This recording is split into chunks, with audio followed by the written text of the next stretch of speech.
पुणी ह्रास देखा मिलला सुना दर में। जदि आपण मैंने भी सुना किणापी प्लां कर आसीगला बड़ खुशी खबर।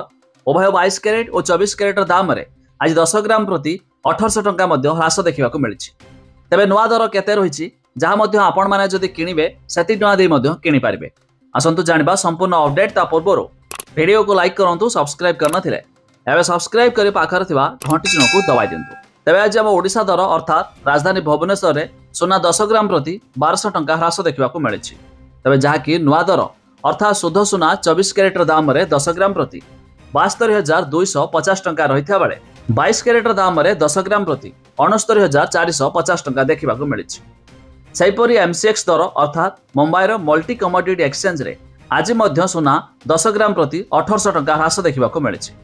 तेज नुआ दर जहाँकि शुद्ध सुना 24 कैरेट दाम में 10 ग्राम प्रति 73,280 टंका रही बेले 22 कैरेट दाम में 69,750 टंका देखा मिली। यह छड़ा दिल्ली सरफा बजार में आज आंशिक मात्रा सुना दर में ह्रास देखा मिली। तेज शुद्ध सुना 24 कैरेट दाम में 72,800 टंका रही बेले 10 ग्राम प्रति 22 कैरेट दाम में 10 ग्राम प्रति 68,450 टंका देखा मिली। सेहीपरि रूपा 1 किलोग्राम पिछा 95,000 टंका पहुंची जाइए। जदि आपण मैंने सुना किणापी चाहूबे ओडिशा रे तेबे आपण मैंने आज 72,250 टंका दे किपारे 10 ग्राम प्रति। तेबे आपण को मतामत कमेंट करी जणातु सर्वनिम्न केते टंका दर रहिले आपण को हेल्पफुल हेबो। आ ता छडा आपण माने केउ जिल्लारू वीडियो देखुचंती ताहा भी कमेंट करी जणाबे।